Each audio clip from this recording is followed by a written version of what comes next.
go to the LEGER or not? Who knows? From my point of view, it doesn't seem like he's trained on Hurricane Lane winning the Irish Derby, Maximal baby. This horse needs to end up in a Supreme Novice Hurdle. Yeah, well, I think she has cemented her Group 1 credentials.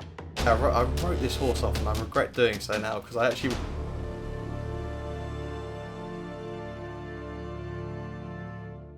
Hello and welcome to the Next Gen Racing YouTube channel for our weekend review where we look at the weekend's action and see if we can uncover some potential decent winners from the weekend. And I was lucky enough to bang in Chill at Newcastle. It's been a long time, I think, on this channel since I've had a winner, Jack, but around 9-1 I put the horse up at.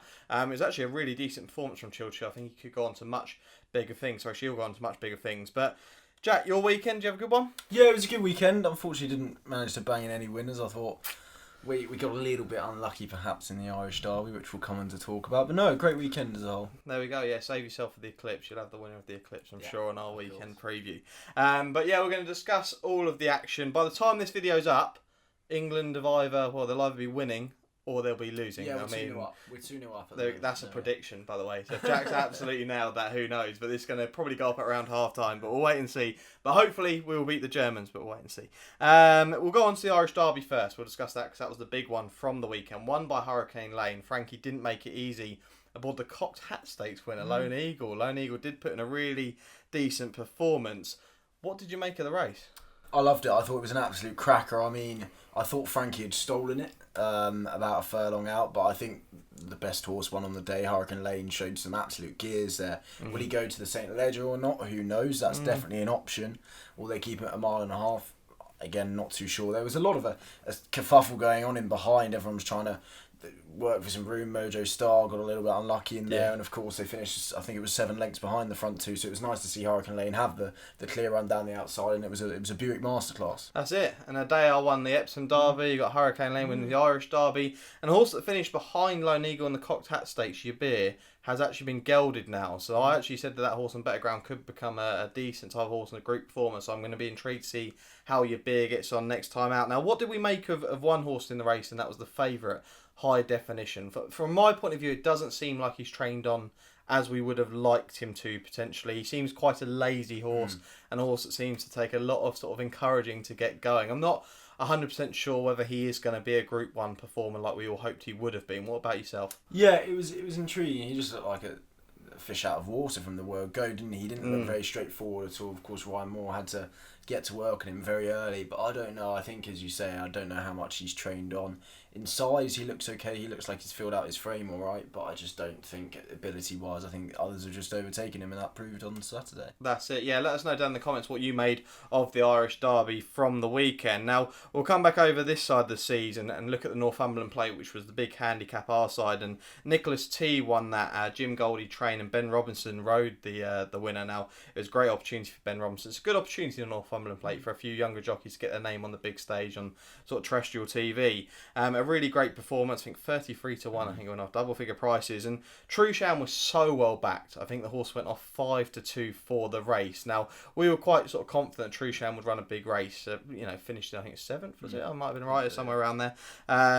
It was so well backed. What do we make of Trueshan? Now, we know the horse was carrying top weight with the £5 claim off the horse. I mean, I think the horse is still third favourite for the Goodwood Cup. Do we still see this horse as a Group 1 performer? I know this horse has won on Champions Day at Ascot, but a very interesting horse now. Yeah, very interesting. I mean, he was carrying 10 stone 4. I think it may have been just under 10 stone when you take off the £5, which his Clutterbuck was taking off.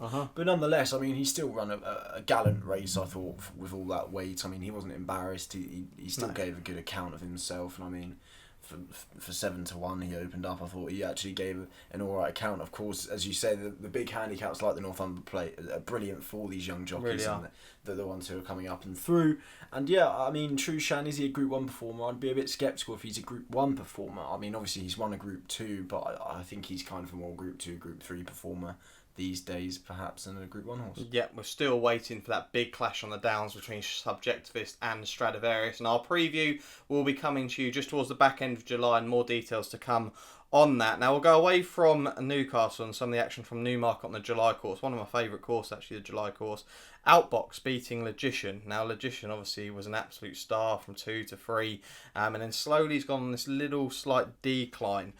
What next for a horse like Logician? So many people on Twitter, I saw people saying this horse needs to end up in a Supreme Novice Hurdle. That's the Jumps fans coming out for you. Yeah. But I think the horse is still definitely a group performer. You know, maybe got Group 2s, Group 3s in his locker, but I don't know what to make. I think the injury might have just affected him. Yeah, I agree. I mean, he's had the injury, hasn't he? And I don't think he's perhaps bounced back from that like we thought he would.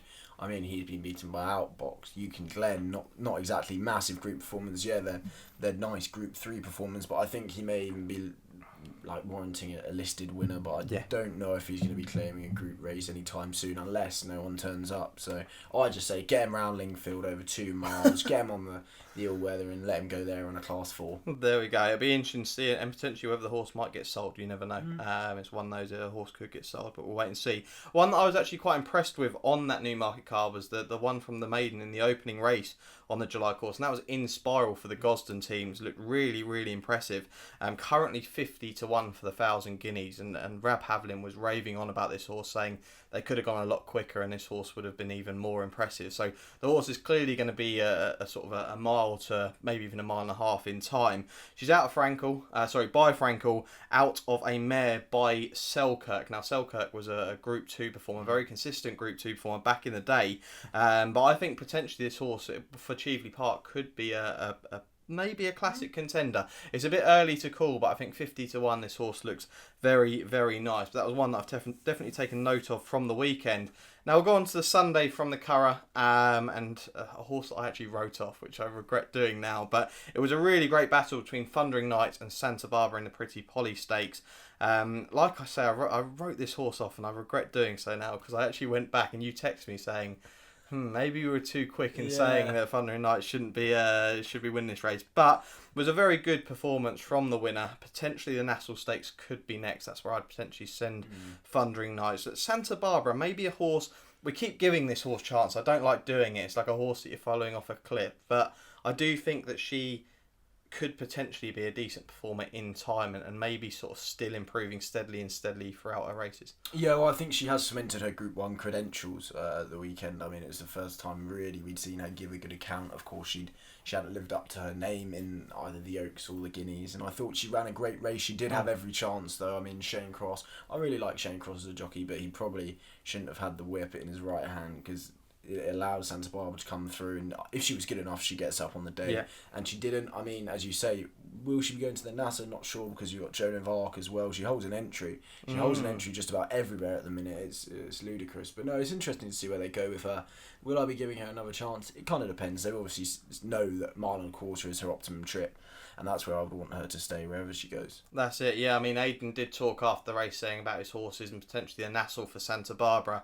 However, he did say that Diane filly, that would be Joan of Arc, might go for the Nassau, and Santa Barbara could head out to the US for the Belmont Oaks, which is a potential option for her. So we have to wait and see what he does with Santa Barbara. Was there anything else from the car over the weekend that you were quite impressed by? Nice to see Ross Orion back in action, of course, in the Railway Stakes on Go Bears Go. It was a shame that I think it was his collarbone which he broke and missed Royal Ascot. So it was nice to see him back with a bang. Of course, he didn't get too much luck on Mojo Star, but it was an interesting race, the Railway Stakes. I mean, Dr. Zemph didn't have any kind of a run. Castle Star had every chance, couldn't get up, and I mean, interesting to see where Dr. Zemph goes next, because I think he could be actually a decent performer over a mile, so interesting to see where he goes next. But yeah, Go Bears Go was the one that I take out of it. Yeah, it was a great weekend racing, and Jack and I will be back with you guys on Thursday evening for the Coral Eclipse preview. We'll be revealing who the winner of our competition is. You've still got a couple of days to enter that competition. Just retweet the tweet at the that's pinned on our Twitter page, and you will be entered. We'll reveal the winner on Thursday Thursday night's show. And we've got plenty of action coming your way. Like I say, we've got the Goodwood video, we've got plenty of reviews, and maybe like a Goodwood sort of anti-post preview might come your way as well a couple of weeks before. Looking forward to the big clashes. Baby. Oh, Maximal, baby. Harkin Lane winning the Irish Derby. Maximal, baby. Let's go. Poetic Flair's not getting beaten in that, unfortunately. But we'll have to wait and see. But we've got plenty of action coming your way. But thanks for all the support so far. Subscribe to the channel, give the video a like, and we will see you on Thursday evening. Thanks for watching.